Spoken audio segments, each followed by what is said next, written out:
Salam alaikum, مرحبا يسوال, c'est le service de réanimation Covid CHU de Béjaïa.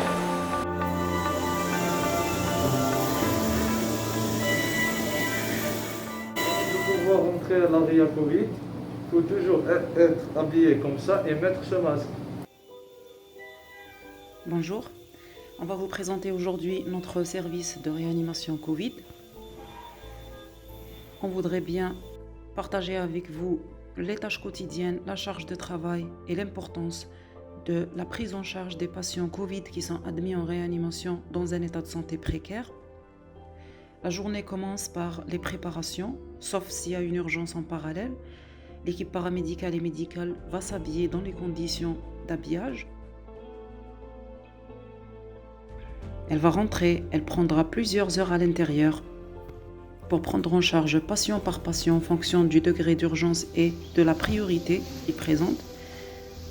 En parallèle, les actes médicaux et paramédicaux se complètent. On a l'équipe paramédicale qui commence par prendre les constantes, faire les soins, les prélèvements, le nursing du patient, les aspirations, la prise en charge donc de toutes les cavités de la sphère ORL et bien sûr répondre à l'appel médical dès qu'il est présent. L'équipe médicale, bien sûr, dès qu'elle rentre, elle va commencer à prendre en charge le patient sur le plan évaluation quotidienne, réexaminer, revoir, refaire la gazométrie, évaluer les entrées-sorties, l'état clinique, la présence d'amélioration ou d'aggravation, le jugement à partir des bilans biologiques et gazométriques et les paramètres ventilatoires, juger de l'introduction d'une autre méthode ventilatoire ou autre. Ensuite, ça va être le relais par les équipes de garde qui vont prendre en charge, qui vont prendre le relais à rentrer, bien sûr, pour continuer la prise en charge. Le patient de réanimation est un patient non autonome, il est dépendant de nous sur tous les plans, donc il nécessite une présence permanente de l'équipe soignante. Le point très important qu'on doit mettre sur la nature de cette pathologie qui reste une pathologie que j'ai jamais vue depuis mon exercice en tant que résidente, puis assistante, puis maître assistante. C'est une pathologie très lourde. Elle bouffe les poumons, elle touche à tous les organes. Elle donne des déséquilibres qui retentissent gravement sur l'état de santé du malade. Son évolution aussi, c'est un autre paramètre très important. Toutes ces lésions se caractérisent par une évolution rapide dans le temps, une réponse thérapeutique qui n'est pas toujours bonne. Il y a certains patients qui répondent et d'autres qui ne répondent pas et qui nécessitent une réanimation très lourde. Il y a des patients qui ont des poumons qui ne répondent à rien du tout et qui restent l'équivalent d'une demande de transplantation pulmonaire. Il s'agit d'une pathologie qui rend l'oxygénation sanguine difficile, voire même impossible dans certaines conditions, sans oublier les atteintes métaboliques gazométriques, le pH sanguin, l'équilibre ionique, la capnie, la PaO2, tout ça donc avec sans oublier l'atteinte hépatique, l'atteinte hématologique. On en a vu beaucoup de malades qui font des hémorragies cataclysmiques.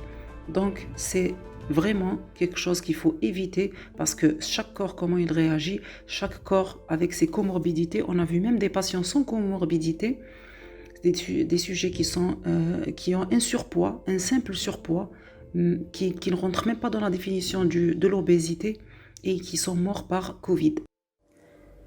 Si le patient n'arrive pas à avoir une oxygénation adéquate sous le maximum de tous ses moyens, on sera obligé de prendre la décision de l'intubation trachéale, sous anesthésie générale bien sûr, pour permettre au patient d'accepter le tube endotrachéal, la trachée qui est une zone très sensible et hyperréflexogène. Et il sera bien sûr branché à un respirateur à pression positive continue en temps inspiratoire et expiratoire, sous sédation, associée bien sûr. On pourra même aussi avoir besoin de mettre le patient en décubitus ventral, même en étant intubé et branché au respirateur pour améliorer l'oxygénation. Tout ça sera contrôlé en temps réel par les gazométries répétées et l'évaluation de l'état général et hémodynamique et métabolique du patient. Si malgré toutes les adaptations thérapeutiques, la correction des problèmes associés, notamment les problèmes hémodynamiques, les problèmes métaboliques, ioniques, le pH sanguin, l'équilibre acide-base, la fonction hépatique, hématologique, sans oublier les hémorragies qui sont très fréquentes dans ce contexte. L'équipe se trouve alors devant un impasse thérapeutique face aux cas Covid les plus compliqués ou qui ont souffert d'un retard de consultation. On trouvera une situation clinique qui nécessite une ECMO et qui reste le moyen ultime d'oxygénation extracorporelle pour enrichir le sang en oxygène et le débarrasser du CO2.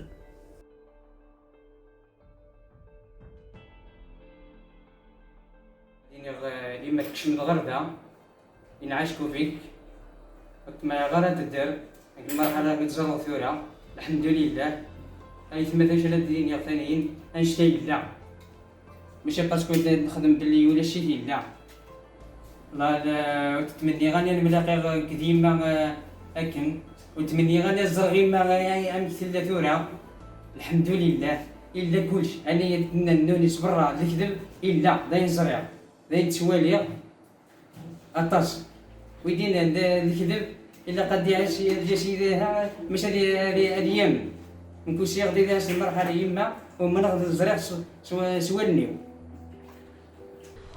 والله في الزوارة ساعة شغلة قريب راح الطبيب انجينيراليست ومن بعد يحكي الدواء الناس الانتحارات ومن بعد شوي بروبوزي دقنا إني كنروح لوبيطال الخراطة اللي قلت من غير يسكو زريت والله رجعوا يومنا ميثورة والسيطال عليك تصواني تفلاس نو جامي بسم الله قلاريني ما سمي دورة خير الله الفرق خير الله الفرق لاباس في حاله يعني الحمد لله مازال يفشل كان مركز قالوا طار اسكو هذا يعني هذا الكراه ديال غير اسكو ما خرج غير وما كراه يقرح الحمد لله طبا ما شاء الله ما شاء الله الحمد لله يعطيكم الصحة هذيك كتر بالخير نون غادي نجمعو لنا نون كتر خيركم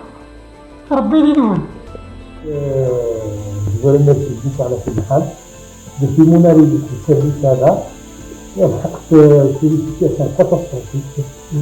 J'arrive pas à respirer. J'ai la fièvre, tout ça.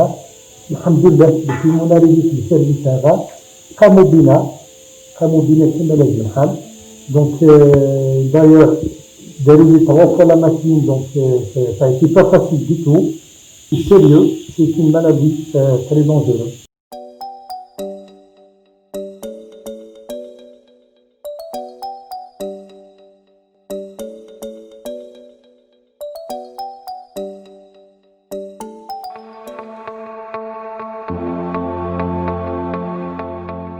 Les premiers temps, c'était vraiment difficile parce que c'est tout à fait un autre monde, surtout avec le Covid.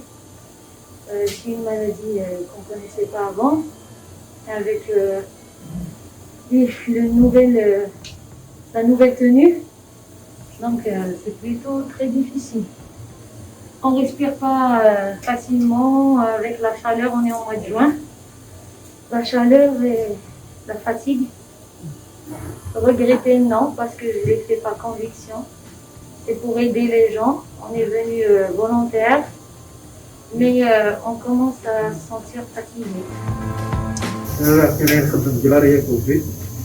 C'est le passager pour le mec assez gratuit, difficile pour le milieu, mais pour le moment ça va. C'est ça va, très bien. C'est les malades, le travail c'est très dur, mais ça va.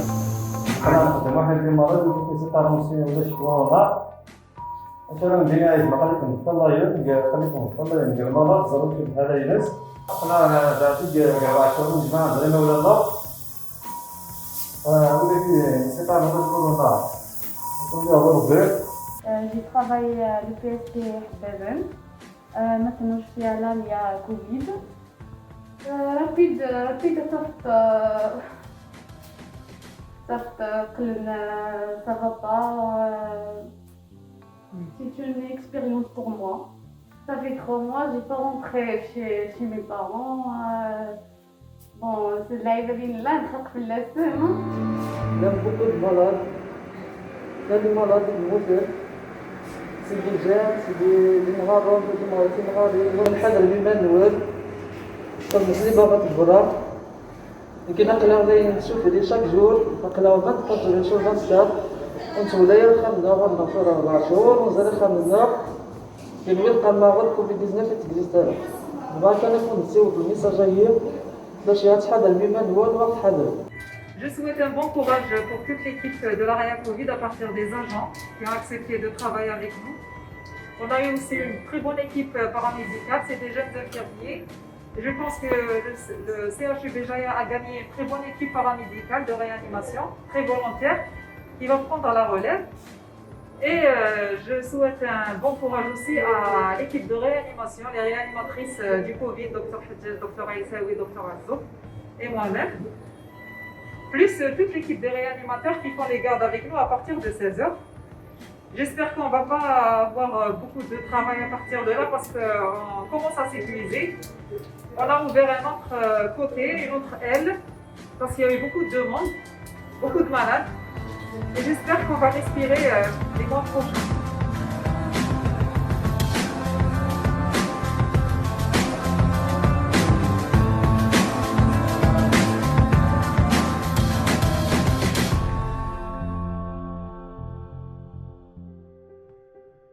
La nuit paraît très calme, la ville dort, c'est le silence.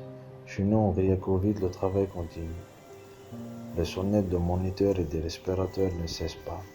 La lumière et le bruit de l'oxygène au début sont des règles et ne nous laissent pas l'occasion de différencier entre le jour et la nuit. Les gardes de nuit sont très chargés. C'est des nuits blanches.